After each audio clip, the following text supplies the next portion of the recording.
ان الدین عند اللہ الاسلام۔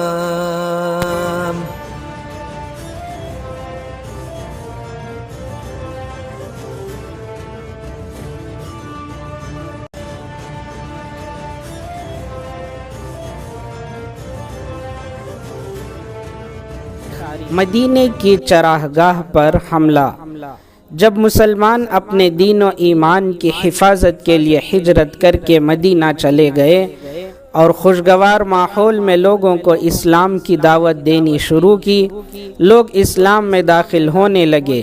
چنانچہ مسلمانوں کی بڑھتی ہوئی تعداد کو دیکھ کر کفار مکہ اپنے لیے خطرہ محسوس کرنے لگے، تو مشرکین مکہ نے مدینہ پر حملہ کرنے کے لیے جنگ کی تیاریاں شروع کر دیں۔ ادھر مسلمان مدینے میں امن و سکون سے رہنا چاہتے تھے، لیکن مشرکین مکہ جنگ کرنے کے لیے اہل مدینہ سے چھیڑ خانی کرتے رہتے تھے۔ چنانچہ قریشی سردار کرز بن جابر فہری مدینے کی چراگاہ پر حملہ کر کے 100 اونٹ لے بھاگا اور جنگ کی تیاری کے لیے مکے کے تمام لوگوں نے سرمایہ لگا کر ایک تجارتی قافلہ ملک شام روانہ کیا تاکہ اس کے نفع سے جنگی ساز و سامان خرید کر مسلمانوں سے فیصلہ کن جنگ لڑ سکیں۔ بالآخر حضور صلی اللہ علیہ وسلم نے مشرکین مکہ کے ظلم و ستم کو روکنے کے لیے صحابہ اکرام رضی اللہ عنہم کو ان کے مقابلے کی اجازت دے دی۔ غزوہ بدر۔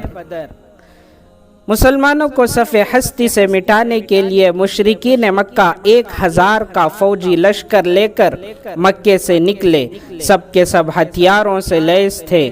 جب حضور صلی اللہ علیہ وسلم کو اطلاع ملی تو آپ صلی اللہ علیہ وسلم ان کے مقابلے کے لیے اپنے جانثار صحابہ کو لے کر مدینہ سے نکلے، جن کی تعداد 313 یا کچھ زائد تھی، جبکہ مسلمانوں کے پاس 70 اونٹ، 2 گھوڑے اور 8 تلواریں تھیں۔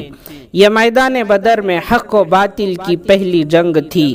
مشرکین نے پہلے ہی سے پانی کے چشموں پر قبضہ کر لیا تھا، جس کی وجہ سے مسلمانوں کو خشک ریگستان میں پڑاؤ ڈالنا پڑا، جہاں وضو اور غسل حتیٰ کہ پینے کے لیے بھی پانی موجود نہیں تھا۔ چنانچہ حضور صلی اللہ علیہ وسلم صحابہ کی صفیں درست فرما کر خیمے میں تشریف لے گئے اور سجدے کی حالت میں یہ دعا فرمائی: اے اللہ، اگر آج تو نے اس مٹھی بھر جماعت کو ہلاک کر دیا تو روئے زمین پر تیری عبادت کرنے والا کوئی نہیں رہے گا۔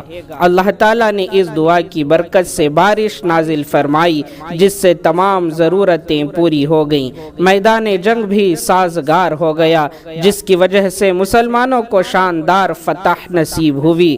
قریش کے 70 افراد مارے گئے، 70 افراد قید کیے گئے، جبکہ مسلمانوں میں سے 14 صحابہ شہید ہوئے۔ قیدیوں کے ساتھ حسن سلوک۔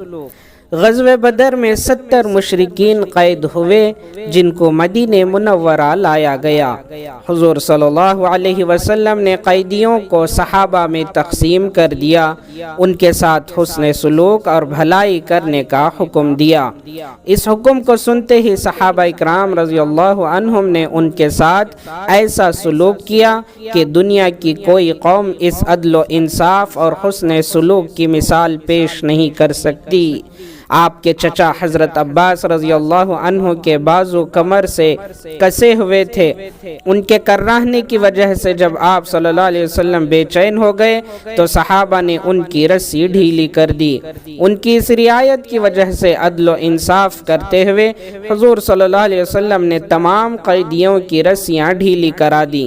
صحابہ کے حسن سلوک کا یہ حال تھا کہ انہوں نے اپنے بچوں کو بھوکا رکھ کر قیدیوں کو کھانا کھلایا اور اپنی ضرورت کے باوجود ان کو کپڑے پہنائے۔ مالدار قیدیوں نے 4000 درہم فدیہ لے کر چھوڑ دیا گیا اور پڑھے لکھے غریب قیدیوں کو 10 آدمیوں کو لکھنا پڑھنا سکھانے کے بدلے آزاد کر دیا گیا اور ان پڑھ غریب قیدیوں کو بلا کسی معاوضے کے رہا کر دیا گیا۔ رمضان کی فرضیت اور عید کی خوشی۔ 2